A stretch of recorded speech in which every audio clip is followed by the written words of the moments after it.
பூவுக்குள்ளே பிறந்ததால் வாசங்களால் பேசுகிறாய். வெண்ணிலவில் வளர்ந்ததால் வெளிச்சம் கோடி வீசுகிறாய்.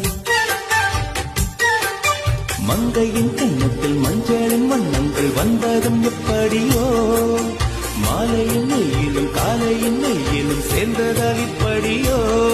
அடி பூமியே நூலகம் பூக்களே புத்தகம் என்று நான் வாழ்ந்து வந்தேன்.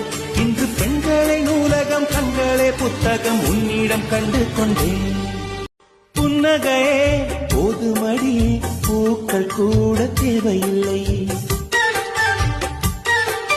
கண்ணக்குழி அழகிலே தப்பித்து போனதாரும் இல்லை. சோழியை போலவே தோழினி சிரித்து சோதனை போடுகின்றாய்.